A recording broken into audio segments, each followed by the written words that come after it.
So hey guys, this is Safar Bisen और आज हम जा रहे हैं हमारे बीएससी फर्स्ट ईयर के जो मैथ्स का सिलेबस है उसका एक ओवरव्यू करने। देखिए, अभी अगर हम आपके सामने बीएससी फर्स्ट ईयर के सिलेबस की चीजें मतलब यहाँ पे लिखने लगेंगे कि जैसे कि अगर हम पेपर 2 की बात करें, बताते हैं हम। देखिए, अगर हम बीएससी फर्स्ट ईयर के सिलेबस की बात करेंगे, जब उसका नाम अगर यहाँ पे बोल के आपको बताने लगेंगे तो उसमें आपको कोई इंटरेस्ट नहीं आएगा। जैसे अभी अगर कहूँ कि इसमें आपको बोल्जनो-वायरस्ट्रॉस थ्योरम पढ़नी पड़ेगी, फील्ड एग्जाम पढ़ने पड़ेंगे, ठीक, और वेरिएबल ऑफ पैरामीटर्स पढ़ना, वेरिएशन ऑफ पैरामीटर्स पढ़ना होगा, ठीक। तो आप क्या करेंगे कि आपके पास कान खुले होंगे, आपकी आंखें बंद होंगी और दिमाग बंद होंगे। सिर्फ और सिर्फ आप जो है टॉपिक्स का नाम ही जो है केवल सुन पाओगे, है ना। तो हम जो है बीएससी फर्स्ट ईयर का सिलेबस तो आपको प्रोवाइड कर ही देंगे, ठीक। सिलेबस आपको कहीं से भी मिल जाएगा, ठीक है। तो सिलेबस आपको आराम से मिल जाएगा, पीडीएफ उसकी आप नेट से भी डाउनलोड कर सकते हो और इलाहाबाद यूनिवर्सिटी की ऑफिशियल साइट पे भी आपका जो है सिलेबस वहां पे भी आपका जो है अवेलेबल है, ठीक। रही बात कि आपको वो सिलेबस अच्छे से समझाना या फिर उससे एक आप कनेक्शन फील करने लगो, ये फील कराना हमारे आज के इस वीडियो का मकसद रहेगा, ठीक। तो जैसे हम अगर बीएससी फर्स्ट ईयर जिनका मैथ्स एक सब्जेक्ट के तौर पे है फर्स्ट ईयर में, अगर हम उनकी बात करें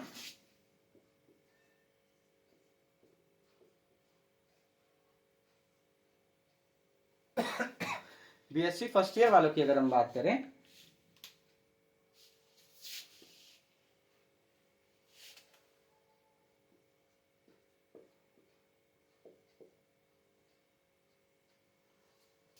तो बीएससी फर्स्ट ईयर में हमारे पास मैथ्स के 3 पेपर होंगे। यानी कि आपका जो मैथ सब्जेक्ट है उसमें आपके कितने पेपर होंगे? 3 पेपर होंगे। और जो मैथ सब्जेक्ट होगा ये आपका अकेले 150 नंबर का होगा, ठीक। ये आपका 150 मार्क्स का आपका जो है मैथ्स का पेपर होगा, ठीक। इसमें आपके जो है 3 पेपर रहेंगे, पहला, दूसरा और ये तीसरा, ठीक। इसको हम कहते हैं पेपर 1, पेपर 2 और पेपर 3, ठीक। देखिए, ये सभी पेपर हमारे कितने मार्क्स के रहेंगे? 50-50 मार्क्स के रहेंगे, ठीक। इतना आपको समझ में आ गया होगा कि मैथ्स का पेपर आपका 150 नंबर का होगा, 3 पेपर होंगे, तीनों पेपर 50-50 मार्क्स के होंगे।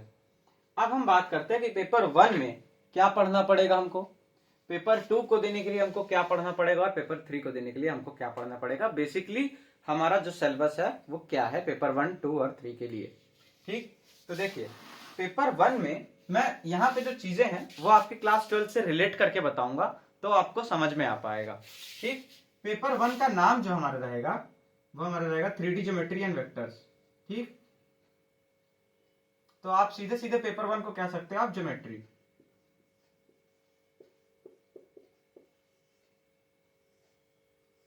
कौन वाला ज्योमेट्री? देखिए, अगर हम यही बात किसी 10th के बच्चे को बता रहे होते तो ज्योमेट्री नाम से सबसे पहले उसके दिमाग में क्या इमेज बनती? Geometry box, scale, compass, protractor, ये सब, ठीक। लेकिन आप क्लास 12th में 3D ज्योमेट्री पढ़ चुके हो। कैसे पढ़े हो? Vectors, straight lines and planes जो आपने पढ़ा है क्लास 12th का, जो लास्ट में चैप्टर होता है वेक्टर इन 3D, ठीक। तो ये जो चैप्टर है हमारा क्लास 12th का वेक्टर इन 3D, उसी को और एडवांस लेवल पे और हायर लेवल पे कह सकते हैं हम, इस चैप्टर में पढ़ाया गया है, ठीक। ज्योमेट्री में पढ़ाया गया है। इसमें कौन कौन से चैप्टर्स आते हैं? पहला आता है आपका पोलर कोऑर्डिनेट,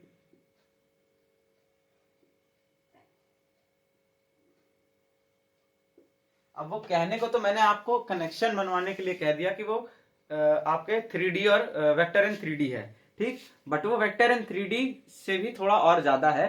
जैसे जब यहाँ ज्योमेट्री की बात आ रही है तो यहाँ पे आपका क्लास 11th का हाइपरबोला, पैराबोला है ना, तो कोनिक सेक्शन ये भी आपका इसमें इंक्लूडेड रहता है। तो जो हमारा पहला यूनिट रहता है वो पोलर कोऑर्डिनेट या फिर आप सीधे सीधे कह सकते हो कोनिक सेक्शन होता है। ठीक, सेकंड जो आपका यूनिट रहता है इसमें वो आपका रहता है straight lines and planes.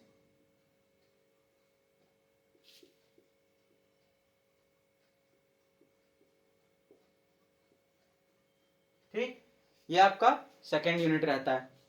Third unit की इसमें जब हम बात करते हैं इसी तरह से थर्ड यूनिट आपका स्फीयर्स रहता है, फोर्थ यूनिट आपका कोन एंड सिलेंडर्स रहता है, और फिफ्थ यूनिट आपका पैराबोलॉइड एंड कोनिकॉइड्स एंड पैराबोलॉइड्स रहता है। ठीक, ये 5 यूनिट रहती है। हम जिस ईयर में, हमारा मतलब फर्स्ट ईयर में इलाहाबाद यूनिवर्सिटी में एडमिशन हुआ था, तो वो मतलब अभी जस्ट 1 साल पहले ही हुआ है, तो फिलहाल मैं सेकेंड ईयर में हूँ। ठीक, तो उस टाइम पे क्या हुआ था कि बहुत ही जो हमारा सेशन है वो लेट है। ठीक, तो उसकी वजह से हमारा जो सिलेबस है वो हमको, कौन सा सिलेबस हमें पढ़ना पड़ा था, कर्टेल्ड सिलेबस। ठीक, और हमारा सेशन इतना लेट था कि हम फर्स्ट ईयर में तो कर्टेल्ड सिलेबस पढ़े ही, सेकेंड ईयर में भी हमको कर्टेल्ड सिलेबस ही पढ़ना पड़ रहा है। ठीक, तो आई थिंक, मुझे जहां तक मेरा जो अंदाजा है कि अभी कम से कम नहीं तो 2 साल और जो बच्चे आ रहे हैं उनको भी आई थिंक ये कर्टेल्ड सिलेबस ही पढ़ना पड़ेगा, क्योंकि जिस तरह से हमको सेशन, क्योंकि आपकी हमारे जो जूनियर्स आ रहे हैं उनका भी सेशन हमको लेट ही लग रहा है, उनको भी कर्टेल्ड सिलेबस ही मिलेगा। ठीक, अब मे भी अगर हमारे जो जूनियर्स हैं उनका कोर्स या उनका एक जो एग्जाम है फर्स्ट ईयर का वो अगर टाइम से हो जाता है, तो नेक्स्ट जो जूनियर्स आएंगे या कह सकते हैं जो भी नेक्स्ट हमारे स्टूडेंट्स एडमिशन लेंगे इलाहाबाद यूनिवर्सिटी में, उनका सेशन टाइम से चलेगा। अगर नहीं हो पाता पेपर, ठीक, तब फिर आप समझिए कि वो भी जो है कर्टेल्ड सिलेबस ही पढ़ेंगे। वैसे सच कहें तो कर्टेल्ड सिलेबस के नाम पर नाम मात्र चीजें यूनिवर्सिटी कट करती है। ठीक, जो कि most of the time paper में नहीं पूछी जाती ज्यादातर वैसे भी, लेकिन मैथ्स में ऐसा नहीं है। फिजिक्स में ये चीज लाई करती है, बट मैथ्स में कहीं कहीं पे कुछ कुछ पोर्शन ऐसे कट किए जाते हैं जिनसे आपके क्वेश्चंस उठ के आ सकते हैं। तो इन केस अगर आप फ्यूचर में ये देख रहे हो वीडियो, ठीक, और आपका पूरा सिलेबस आ रहा है, तो हम ये बता दें आपको कि आपका जो यहाँ पे 5 यूनिट होती है ना, सिलेबस आप कहीं से भी ले सकते हो, सबकी सारी यूनिट लिखना वो वर्थ इट नहीं है ना। तो बता रहा हूं कि आपकी कर्टेल्ड सिलेबस में केवल और केवल 4 यूनिट तक आपका करवाया गया है। ठीक, मैथ्स में 5वीं यूनिट जो होती है आपकी वो आपकी कर्टेल्ड रहती है, मतलब नहीं इंक्लूड की जाती। ऐसे ही सेकेंड पेपर में भी 5th यूनिट जो आपकी रहेगी वो आपकी नहीं इंक्लूड होगी, और थर्ड पेपर में भी जो आपका, वैसे तो थर्ड पेपर में यूनिट वाइज डिस्ट्रीब्यूशन नहीं है, बट फिर भी मैं बता दूं आपका थर्ड पेपर में कुछ चीजें लास्ट की जो है उनको जो है क्या किया गया है, रिमूव कर दिया गया है, वो मैं बता दूंगा। ठीक, तो आई होप आपको समझ में आया होगा कि किस तरह से मैं क्या समझाने की कोशिश कर रहा हूं। ठीक है, आपको मार्किंग सिस्टम समझ में आया, ज्योमेट्री में आपको पता लग गया कि आप क्या पढ़ने वाले हो फर्स्ट ईयर में। ठीक, जब आप बुक्स खरीदोगे, जब आपके पास सामने सिलेबस होगा, आप जब लेके बैठोगे, तो आपको बीएससी के अंदर की चीजें जब आप थोड़ा सा उसमें घुसोगे, अंदर पढ़ना शुरू करोगे, तब वो धीरे धीरे आपको पढ़ाई के साथ समझ में आ जाएगा। बट अगर आप कोशिश चाहो कि 5 मिनट में कोई इसको एक्सप्लेन कर दे, तो ये मुश्किल है कि आपको वो समझा पाए। हाँ, वो केवल नाम बता सकता है आपको कि आप ये टॉपिक पढ़ोगे, लेकिन वो नाम आपके बस नाम टाइप ही रहेंगे, आप समझ नहीं पाओगे कि इस टॉपिक में क्या है। ठीक, तो इसीलिए मैं यहाँ पे नाम बताने पे ज्यादा फोकस नहीं कर रहा हूँ। पेपर 2 की बात करेंगे। पेपर 1 में आपको समझ में आ गया कि आपको क्या पढ़ना है। ठीक, पेपर जब हम 2 की बात करते हैं, तो पेपर 2 में आपको याद हो क्लास 11th में और क्लास 12th में, ठीक, आपके कुछ चैप्टर्स आपके पेपर 2 में एडवांस लेवल पे एक्सप्लेन किए गए हैं। जैसे कि क्लास 11th में आपका सेट्स था, ठीक, सेट्स एंड रिलेशन था। ठीक, क्लास 11th का सेट्स एंड रिलेशन, उसको थोड़ा सा और एक्सप्लेन करके बताया जाता है। इसके बाद आपका आता है रिलेशन इन फंक्शन,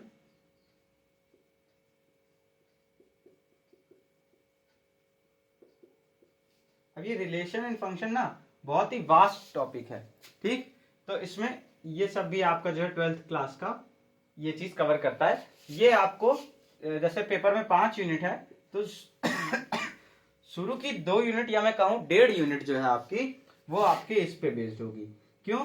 क्योंकि एक तरह से ये आपका रिवीजन करवाएगा प्लस कुछ चीजें और एडवांस लेवल की एड ऑन करवाएगा, ठीक। तो क्लास 12th का ही आपको जब शुरू शुरू में आप पढ़ोगे तो लगेगा कि यार ये तो सब 12th का है, ठीक। बट आप जैसे ही मान लीजिए अगर आप जो है 2-4 टॉपिक जैसे ही आप पढ़ोगे, ठीक, 2-4 टॉपिक के बाद आपको एहसास होगा कि नहीं सिर्फ 12th नहीं है, ये 12th का कुछ ज्यादा है। अब जैसे अगर हम देखिए बात करें, आप कनेक्ट कीजिए क्लास 10th को और क्लास 12th को, ठीक। क्लास 10th में मैं जो सीबीएसई बोर्ड है उनकी बात कर रहा हूँ, आईसीएसई बोर्ड का मुझे उतना नहीं पता, लेकिन हाँ मैं इतना श्योरिटी से कह सकता हूँ कि आईसीएसई बोर्ड में भी आप अपना जो मैं जैसे बता रहा हूँ वैसे मैथ करिए तो आपको पता लगेगा। 10th में हमने क्या पढ़ा था? ओम्स लॉ पढ़ा था, है ना।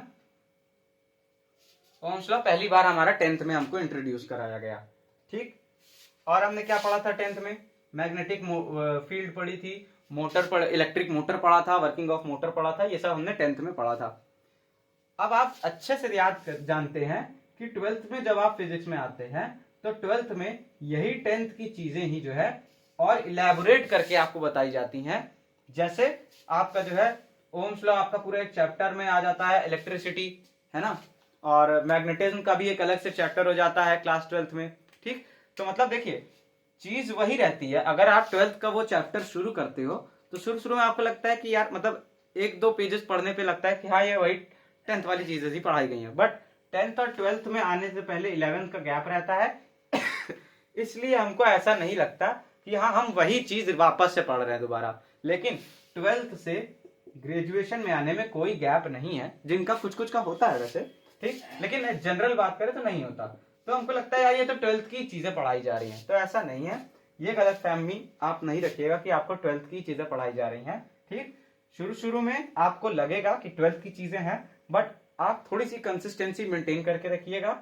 जैसे जैसे आप पढ़ते जाएंगे आपको पता लगने जाएगा उसका वेटेज क्या है, ठीक। वो एडवांस लेवल अचानक से नहीं टच कराता है आपको, पहले वो आपका बेसिक्स क्लियर करके फिर एडवांस तक पहुंचाता है, ठीक। तो यही हमारा रहता है। यहाँ पे ये 2 चीजें तो पढ़ेंगे, इसके बाद आपकी नई चीजें आएंगी, ठीक।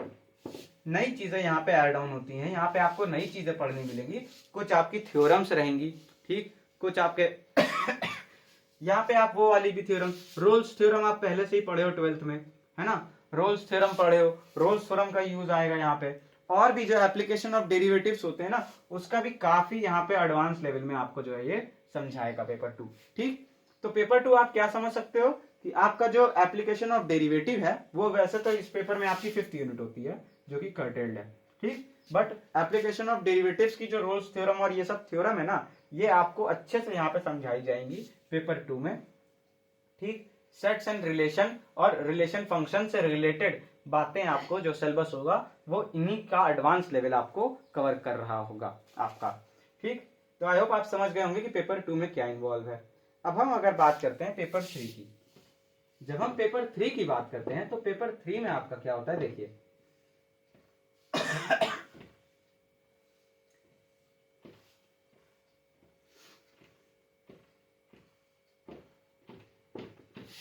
पेपर 3 की अगर हम बात करें तो पेपर 3 में आपको याद है क्लास 12th में आपका एक चैप्टर होता है, इंटीग्रेशन के जस्ट बाद आता है वो डिफरेंशियल इक्वेशन,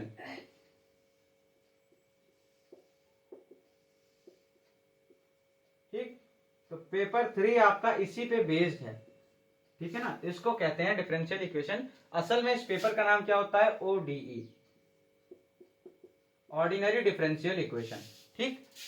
तो यहाँ पे आपको ये भी पता लगेगा कि डिफरेंशियल इक्वेशन और ऑर्डिनरी डिफरेंशियल इक्वेशन क्या होती है ना, पार्शियल डिफरेंशियल इक्वेशन क्या होती है, ठीक। वैसे पार्शियल डिफरेंशियल इक्वेशन आपको उतना नहीं पढ़ाई जाती, सिलेबस में नहीं है, बट ऑर्डिनरी डिफरेंशियल इक्वेशन आपका पूरा पेपर 3 है, ठीक।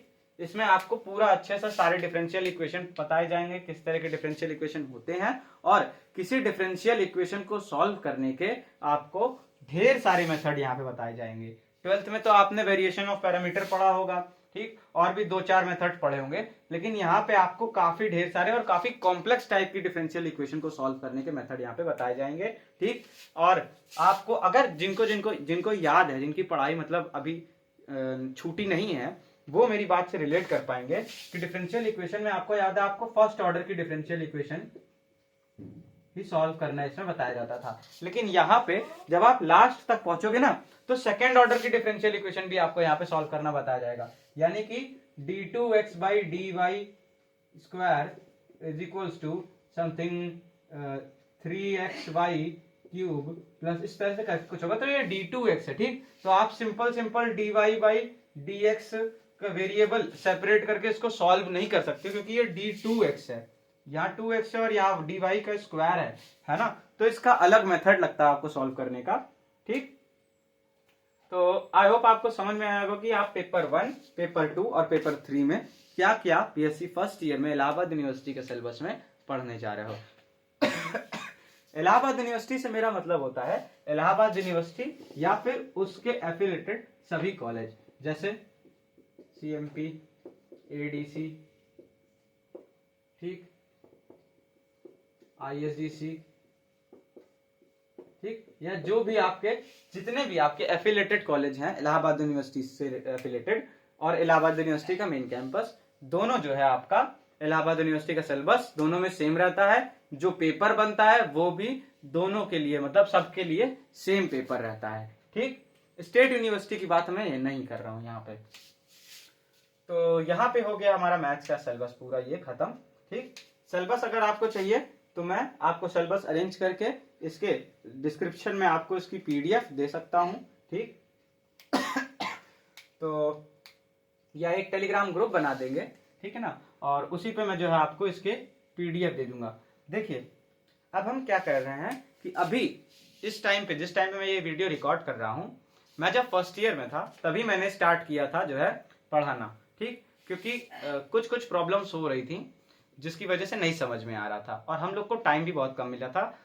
6 महीने में हम लोगों को पूरा साल भर का सिलेबस खत्म करना था, जिसमें से 3 महीना तो लगभग समझने में ही निकल जाता है बच्चे को कि क्या कहाँ से तैयार करें, रिसोर्सेज इकट्ठा करने में। ठीक, तो ये समझ लीजिए कि 3 महीने में आपको साल भर का सिलेबस हम लोगों को कंप्लीट करने का दे दिया गया था। ठीक, और जो कर्टेल्ड कहा जाता है, इसमें नाम मात्र का कर्टेल्ड होता है। ठीक, पेपर आपका वो उसी इंटेंसिटी से लेते हैं। ठीक, तो आप थोड़ा सा इसको हल्के में नहीं लीजिएगा, ठीक है ना। ये आप ये समझ लीजिए कि अगर आप 12th किए हैं, 12th में जितना प्रेशर आप लेके पढ़े थे, ठीक, तो उसके बराबर एटलीस्ट तो प्रेशर लगाइए, तभी आप यहाँ पे 70% प्लस के ख्याल देख सकते हैं।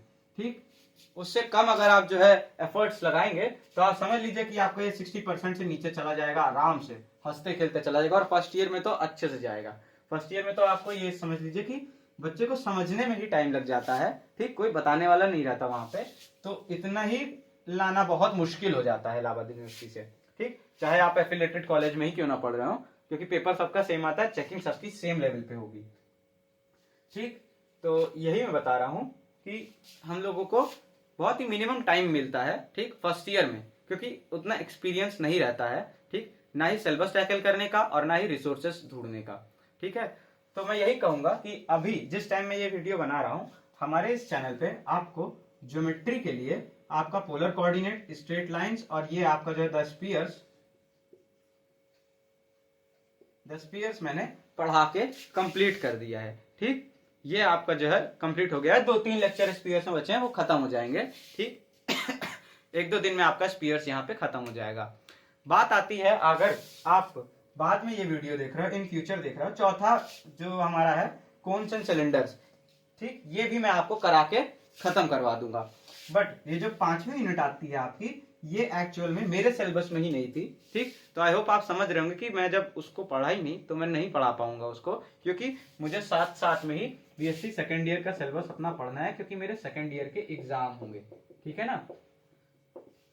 ठीक, तो आई होप आप समझ रहे होंगे कि जब मैं फर्स्ट ईयर में था तभी मैंने पढ़ाना स्टार्ट कर दिया था, बट कुछ ऐसे सर्कमस्टेंसेस आए कि मैं केवल आधे पे ही मुझे छोड़ना पड़ा, बिकॉज एक तो टाइम कम था, ठीक, प्लस जो है कुछ सर्कमस्टेंसेस थे पर्सनल, जिसकी वजह से मुझे सब कुछ छोड़ छाड़ के केवल पहले अपना एग्जाम देखना पड़ा, नहीं तो मेरे परसेंटेज बिगड़ जाते। ठीक, तो लेकिन मेरा जब एग्जाम खत्म हुआ तो देखिए एग्जाम के बाद कोई जो है वापस से नहीं पढ़ता है। एक बार अगर एग्जाम आपकी हो जाए, और मुझे श्योर था कि उस टाइम पे कि हाँ आराम से ठीक ठाक परसेंटेज बना ले जाऊंगा, मैं फेल तो नहीं होऊंगा जो मुझे वापस से पढ़ना पड़े। ठीक, बट फिर भी वो सबको एक एक पढ़ा। ठीक, आपका मैंने पूरा स्ट्रेट लाइन्स एंड प्लेन्स खत्म करवाया, पोलर कोऑर्डिनेट खत्म करवाया, 10 स्पीयर्स आपका खत्म करवा रहा हूँ। ठीक, लगभग खत्म है, 2 और 3 वीडियो में ये आपका पूरा स्पीयर्स खत्म हो जाएगा। ठीक है, और आपका चौथा यूनिट भी मैं ज्योमेट्री में खत्म करवा दूंगा। देखिए सच कहें तो आपका ना, आपको सबसे चैलेंजिंग और सबसे कह सकते हो, अगर आप स्टूडेंट लैंग्वेज में बात करो तो सबसे इरिटेटिंग कोई पेपर अगर लगेगा तो ये आपका रियल एनालिसिस पेपर 2 आपका लगेगा। ठीक, फंक्शन इन रिलेशन की बात होती है, बहुत बोरिंग टाइप का लगता है, वैसे कहना तो नहीं चाहिए क्योंकि सब्जेक्ट कोई भी बोरिंग नहीं होता, इंटरेस्ट हमारे अंदर होना चाहिए। बट ये आपका थोड़ा सा हम कह सकते हैं, क्योंकि हमने फर्स्ट ईयर में झेला है, तो हम कह सकते हैं कि ये थोड़ा सा आपका बोरिंग टाइप का लगेगा, और एग्जाम जैसे जैसे पास आएगा ये आपका डर भी बनाएगा आपके अंदर। ठीक, आपको इससे थोड़ा थोड़ा डर भी लगेगा कि यार बस इसी की दिक्कत है, बाकी दोनों तो हम संभाल ले जाएंगे। ठीक, क्योंकि देखिए ओडी में भी ना कुछ कुछ ऐसी यूनिट आती हैं, ठीक, जिसमें आप कह सकते हो कि हाँ यार ये यूनिट कवर कर लिए, 50 में से समझ लीजिए हम जो है 20 नंबर तो हमारे पक्के, बाकी जो यूनिट है उसको थोड़ा बहुत पढ़ के हाँ हम जो है 30-30 नंबर इससे इकट्ठा कर लेंगे आराम से। ठीक, इसमें तो मैंने इतना अच्छे से पढ़ा दिया है कि आप समझ लीजिए, आप अगर आपका कर्टेड सिलेबस आता है तो आप 50 आउट ऑफ 50 ले आ सकते हो। ठीक, वैसे मैं अपनी सिक्योरिटी के लिए 48 कहूंगा। ठीक, तो मैंने ये मतलब एकदम पढ़ा दिया, इस जो मैंने क्वेश्चंस कराए हैं इसके बाहर एक भी क्वेश्चन नहीं आएगा। हाँ, वैल्यू भले ही चेंज हो, 2 का 4 कर दिया हो, 4 का 8 कर दिया हो, वो अलग हो सकता है, बट क्वेश्चंस आपके उसी पैटर्न पे रहेंगे। कभी कभी मोस्ट ऑफ द टाइम 80% तो क्वेश्चन तक सेम आएंगे, क्योंकि इलाहाबाद यूनिवर्सिटी में क्वेश्चन सेम आते हैं, रिपीट बहुत होते हैं। ठीक, तो आपका ज्योमेट्री में तो आप ये समझ के चलिए कि आप आराम से जो है 48 आउट ऑफ 50 बना लेंगे। ठीक, वैसे एज कंपेरिजन इसमें इमेजिनेशन का बहुत यूज होता है, जब आप पढ़ेंगे तो आपको खुद ही फील होगा कि हाँ इसमें इमेजिनेशन, सच में आपको इमेजिन करना पड़ता है फिगर 3D डायग्राम, जो कि एक टफ टास्क है, लेकिन वह मैं वो बोर्ड पे समझा के करवा देता हूँ। ठीक, तो ये कई लोगों को टफ लगता है, बट एज सच मुझे उतना टफ नहीं लगा, इसलिए मैं कह रहा हूँ आपको कि आपको जिस तरीके से मैंने पढ़ाया है आपको भी टफ नहीं लगना चाहिए। ठीक, ओडीई की बात करूं तो फिलहाल अभी तो मेरे चैनल पे केवल यही है, मैंने सोचा है कि आपके लिए ओडीई और रियल का भी जो है इस तरह से जैसे मैंने ज्योमेट्री पढ़ाया है वैसे आपका रियल और ओडीई भी पढ़ाऊं। ठीक, देखिए सेकेंड ईयर चल रहा है, पढ़ रहा हूँ सेकेंड ईयर भी, और साथ ही साथ में सेकेंड ईयर पढ़ा भी रहा हूँ। ठीक है ना, सेकेंड ईयर भी पढ़ा रहा हूँ। ठीक, तो टाइम मैनेज करना थोड़ा सा मुश्किल हो जाता है, बट हाँ आने वाले टाइम में हम कोशिश जरूर करेंगे, ठीक, कि आपको ये पेपर 2 की और पेपर 3 की जो है हम क्लासेस या अपने चैनल पे हम जो है इसको रिकॉर्ड कर करके आपको बता सके, अपलोड कर सके। ठीक, अगर मान लीजिए नहीं भी टाइम मिल पाता है इसका तो मैं कंप्लीट करा दूंगा चौथी यूनिट तक, ये तो मैं आपको अश्योरिटी दे रहा हूँ 100% की।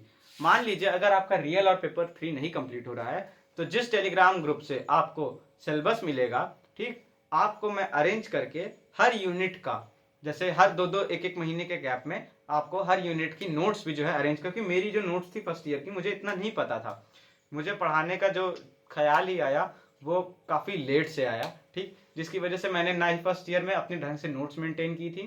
ठीक, और राइटिंग भी उतनी कुछ खास नहीं थी। ठीक, तो कई बार तो आपको राइटिंग ही नहीं समझ आएगी, इसलिए मैं नहीं चाहता कि ऐसे नोट्स आपको पकड़ाऊं जिसको आपको समझने में ही दिक्कत हो, या जो है पार्ट पार्ट में हो, है ना, तो उससे बहुत ही खिचड़ी क्रिएट होती है। तो मेरे को थोड़ा सा टाइम चाहिए, मैं नोट्स आपको प्रॉपर नोट्स इन दोनों सब्जेक्ट की अरेंज करके आपको नोट्स तो प्रोवाइड कर ही दूंगा, जिससे एटलीस्ट किसी भी बच्चे को नोट्स से जो पढ़ना चाहते, जो देखिए जिसको पढ़ के अपने ठीक ठाक नंबर बनाने हैं, ठीक, वो अगर वीडियो नहीं भी है, ठीक, या कोचिंग वो नहीं भी अफोर्ड कर पा रहा है तो वो नोट्स से पढ़ के बना लेगा। ठीक है ना और हाँ, अगर मेरे को लगता है कि एग्जाम आने वाला है, नोट्स मैंने प्रोवाइड कर दिए हैं, तो मैं आपको इन दोनों के लिए मैं गाइड भी कर दूंगा, क्योंकि मेरा ये पेपर में मुझे सबसे ज्यादा डर था, बट मेरा सबसे बेस्ट पेपर यही गया है कह सकते हैं। ठीक, ये मेरा पेपर सबसे बेस्ट गया है। ठीक है ना, और मैं सबसे ज्यादा मार्क्स भी इसी पेपर में, अपने सेकंड पेपर में ही एक्सपेक्ट कर रहा हूँ। ठीक, अराउंड मेरे 50 में से मैं समझ लीजिए मैं लगभग 45 प्लस के मार्क्स इसमें एक्सपेक्ट करके चल रहा हूँ, मेरा इतना अच्छा पेपर चला गया ये। ठीक, कभी कभी लक भी होता है। वैसे सच बताऊं तो एग्जाम से पहले काफी डर था इस पेपर का, ठीक, बट फिर भी आपको भी जब आप पढ़ेंगे तो आपको भी ये रियल बहुत इरिटेटिंग लगेगी, थोड़ा कम समझ में आएगी और डर भी ज्यादा रहेगा, ठीक। बट हाँ, मैं ये जरूर बता सकता हूँ कि मैं जो नोट्स दूंगा उसमें से आपको क्या क्या चीजों पे फोकस करना है, ठीक, मैं उसमें नोट्स दूंगा आपको, ठीक है ना। और फिर एक अगर मुझे लगेगा कि हाँ एग्जाम पास आया और मैं इसका सिलेबस आपको लेक्चर के थ्रू या वीडियोस के थ्रू नहीं प्रोवाइड करवा पाया हूँ, तो हाँ मैं इतना जरूर कर सकता हूँ कि आपको नोट्स आपको दे दूं और नोट्स के बाद एक वीडियो डाल दूं जिसमें मैं नोट्स में ही बता दूं आपको कि देखिए क्या क्या चीजें उस नोट्स में भी इंपॉर्टेंट है, ठीक, किसको आप लोग अच्छे से समझ के चलिए, किसको आप लोग जो है ऐसे ही लेके कैजुअली लेके चल सकते हैं, उतना इंपॉर्टेंट नहीं है, ठीक। साथ में आपके प्रीवियस ईयर भी होते हैं, मेरा यहाँ रखा था ऐसे प्रीवियस ईयर, फिलहाल नहीं दिख रहा है, ठीक है ना। तो प्रीवियस ईयर भी होते हैं, वो भी आपको बता दूंगा कि पिछले 3 साल के एटलीस्ट, वैसे तो कहूं तो 5 साल के करने चाहिए अगर आपको 100% आपको जो सिक्योरिटी लेके चलनी है कि हाँ 100% मतलब जो है सिक्योर हो जाऊं कि, तो मैं ये कहूंगा कि 5 साल के आप प्रीवियस ईयर करिए। बट 5 साल के प्रीवियस ईयर को आप थोड़ा मत समझिएगा, 5 साल के प्रीवियस ईयर समझ लीजिए आपकी इतनी मोटी नोट्स हो जाएगी वो। 5 साल के प्रीवियस ईयर का अगर आप सिर्फ सॉल्यूशन देखेंगे तो बहुत ही मेहनत वाला टास्क है। आप देखिए जो मतलब मैं ये कहूं, मैं उनके लिए बात कर रहा हूं ये जो लास्ट के 2 महीने में तैयार करने की कोशिश सोच रहे हैं, ठीक, अगर जो पूरा अच्छे से लगातार कंसिस्टेंटली जो है टाइम दे रहा है हर 2 घंटे, ठीक, हर 2 घंटा 3 घंटा रोज का बीएससी पे, ठीक, अपने अच्छे परसेंटेज मेंटेन करने के लिए, तो आराम से वो 5 साल का जो है रट के चल सकता है, ठीक। या कहिए तो मैं कुछ ही दिनों में जो है इसका जैसे ही आपकी नोट्स इसकी प्रोवाइड करूंगा तो आपका जो है उसी टाइम आपको एक वीडियो प्रोवाइड कर दूंगा कि आपको कैसे पिछले 5 साल से रिलेटेड क्वेश्चंस को लेके चलना है और उस नोट्स में कौन कौन से पेज नंबर पे कहाँ कहाँ पे आपका जो है वो चीजें सॉल्व है। तो मैं एक गाइडलाइन टाइप कर दूंगा, बाकी आप खुद से आराम से समझ के कर सकते हो, ठीक। तो ये हो गया पेपर 2 का। पेपर 3 आपका एज कंपेयर टू पेपर 1 और पेपर 2 इजी होता है, क्योंकि हमें देखिए डिफरेंशियल इक्वेशन आपको 12th में क्लास में भी इजी लगा होगा एज कंपेयर टू बाकी सब्जेक्ट। जैसे रिलेशन फंक्शन की अगर हम बात करते क्लास 12th में तो वो थोड़ा सा बोरिंग टाइप लगता है, ठीक। टफ पोर्शन की बात करें क्लास 12th में तो इंटीग्रेशन आपका टफ लगता है, डिफरेंशिएशन आपका टफ लगता है। बट जब आप डिफरेंशियल इक्वेशन की बात करते हो ना तो ना इसमें बहुत कठिन इंटीग्रेशन का यूज हो रहा होता है, ठीक, और ना ही बहुत कठिन इसके मेथड्स होते हैं सॉल्व करने के। तो एक बहुत ही अच्छा टॉपिक लगता है और बहुत ही स्कोरिंग टॉपिक हमको डिफरेंशियल इक्वेशन 12th में लगता है, ठीक है। डिफरेंशियल इक्वेशन को अप्रोच करने से पहले आपको मैं ये बता दूं कि आपको इंटीग्रेशन और डिफरेंशिएशन के फॉर्मूले की एक 2-3 पन्ने के सारे फॉर्मूले का एक कह सकते हैं आप फॉर्मूला शीट या फिर फॉर्मूला बुक तैयार कर लीजिएगा। उसको भले ही आपको 2 दिन या 3 दिन या हफ्ता भर उसको रटने में लगे, रटने के बाद ही आप इसको 3rd ईयर ये जो पेपर 3 है पढ़ना शुरू करिएगा। बिना रटे पढ़ेंगे कोई फायदा नहीं होगा आपका, ठीक है ना। भले ही प्रैक्टिस करते करते एंड तक आपका जो है वो सारे फॉर्मूले रट जाएं, लेकिन बहुत ही फिर मेहनत पड़ेगी, बहुत आपको जो है कह सकते हैं घिसना पड़ेगा आपको, तब जाके आप जो है लास्ट तक एंड तक कवर कर पाओगे। फॉर्मूलेज आपके रटे रहेंगे तो आपको इंटीग्रेशन करने में ज्यादा दिक्कत नहीं होगी, क्योंकि मेन यहाँ पे क्या होता है डिफरेंशियल इक्वेशन आपने सॉल्व कर ली, लास्ट में आपको इंटीग्रेशन करके जनरल सोल्यूशन लिखना होता है, वही इंटीग्रेशन हमसे नहीं हो पा रहा होता, ठीक। तो वहीं पे मैं बताऊंगा यहाँ पे, ठीक, कि इंटीग्रेशन में आपको क्या कैसे करना है। मैंने सिंपल बताया कि बस इंटीग्रेशन के फॉर्मूलेज जो भी आपके 12th बुक में है, ठीक है ना, वहां से आप उसको लिख लीजिए और उसको अच्छे से कंठस्थ कर लीजिए, उसके बाद इस चैप्टर इस पेपर पे आइए, ठीक। तो ये था आपका मैथ्स का पूरा सिलेबस, ठीक है ना। आई होप आपको समझ में आया होगा कि आप बीएससी फर्स्ट ईयर में क्या क्या पढ़ने वाले हो। थोड़ी सी डिफरेंट अप्रोच रखी। अगर मैं आपको केवल और केवल अभी मैं पीडीएफ दूंगा, आप खुद पीडीएफ देख के समझ जाइएगा कि आपको कितना समझ में आता केवल और केवल अगर मैं इसके टॉपिक्स की बात करता, ठीक। तो क्योंकि मैं भी वही टॉपिक्स देखा था फर्स्ट ईयर में जब था, ठीक, तो मैं समझ गया था देख के कि भैया ये कुछ पल्ले नहीं पड़ने वाला जब तक कोई पढ़ाएगा नहीं ढंग से, ठीक। और बहुत से क्लासेस लिए यूनिवर्सिटी की, कोशिश की समझने की, बट तब भी नहीं आया, ठीक है ना। तो मुझे जो है दूसरों की हेल्प लेनी पड़ी, ठीक।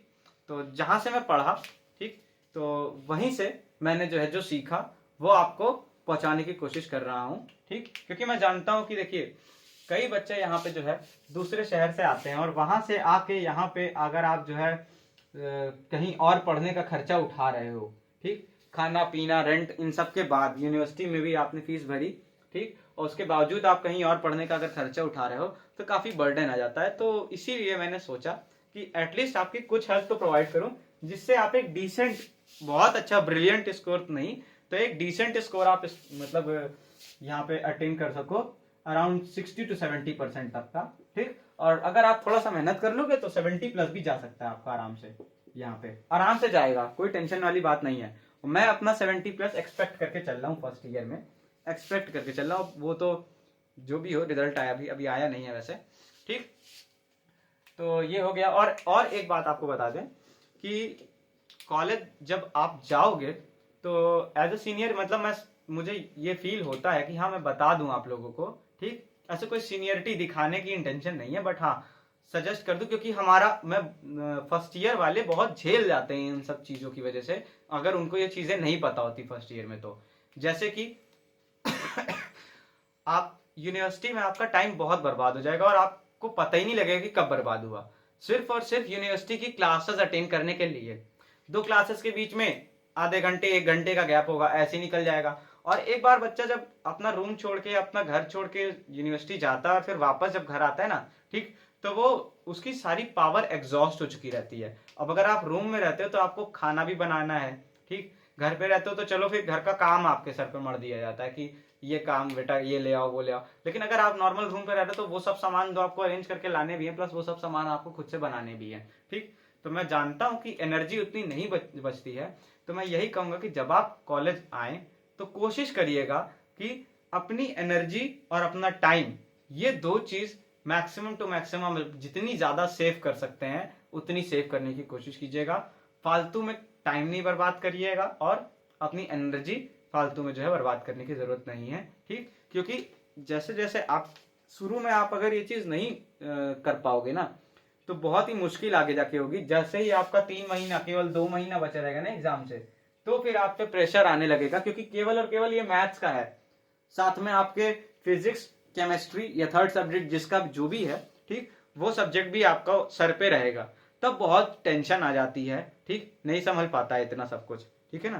तो ये बता रहा हूँ कि उतना आपको एक्सर्शन, उतना प्रेशर ना फील करना पड़े। और मेरे कई दोस्त हैं जो फर्स्ट ईयर में आए थे, ठीक, और उन्होंने जो है फर्स्ट ईयर छोड़ दिया केवल इस वजह से क्योंकि बहुत ज्यादा लग रहा था, ठीक, और फिर वो सोच कहे कि चलो कोई नहीं, आपकी साल ड्रॉप ईयर ही, ठीक, क्योंकि उनको लग रहा था कि वो फेल हो जाएंगे, ठीक। तो मैं यही कह रहा हूं कि आपकी कंडीशन या आपके साथ ऐसा ना हो, ठीक। इसीलिए यहाँ पे देखिए आप बदनाम है कि रिजल्ट जो है यहाँ का केवल 20% बच्चे पास होते हैं या केवल 10% बच्चे पास होते हैं। क्यों 10% क्यों पास होते हैं? अरे 100% ने एडमिशन लिया अगर मान लीजिए, ठीक, तो 100% में से तो 40% तो केवल एग्जाम देने बैठ रहे हैं, 60% तो पहले ही एग्जाम ही देने से जो है छोड़ देते हैं क्योंकि तैयारी नहीं रहता उनका कुछ, ठीक। तो ये मत देखिए कि 100 में से भैया 10% पास हुई तो हमारा क्या होगा, फिर खराब नंबर ही मिलेंगे, ऐसा कुछ नहीं है, ठीक। 40% में 10% जो है आपके पास होते हैं, ऐसा रेशियो रहता है। क्यों? क्योंकि उस 40 में से जो 30% होता है ना बाकी के, वो आपके खोए रहते हैं, कुछ उनका मतलब नहीं रहता, केवल यहाँ पे आके कभी कॉलेज में टाइम बर्बाद कर रहे हैं, कभी यूनिवर्सिटी में कभी कभी क्रिकेट के मैच होने लगते हैं, वो वहां चले जाते हैं, मैच खेलिए, लेकिन अपना टाइम है, मैं ये कह रहा हूँ कि अपना एक टाइम जो आपका एम है, जिस लिए आप यहाँ आए हो, वो आप जो है उसके लिए बचा के रखे रहो, ठीक। तो आई होप आपको समझ में आया होगा कि जो भी मैं समझाना चाह रहा हूँ, ठीक, और आपको ठीक लगा होगा, मेरी कोई गलत इंटेंशन नहीं है, ठीक। तो बस इतना समझ के चलिए कि एक बड़े की तरह आपको मैं समझा रहा हूँ कि क्या क्या गलतियां करने से आप बच सकते हैं, क्योंकि हमको नहीं बताई गई थी वो गलतियां फर्स्ट ईयर में, और हमने भरपूर की हैं, ठीक, जिसकी वजह से हमको झेलना भी पड़ा काफी, ठीक। तो चलिए यहीं पे आपको ये वीडियो आज का समाप्त करते हैं, ठीक। मिलते हैं अगले वीडियो में, तब तक के लिए पढ़ाई करते रहिए। All the very best.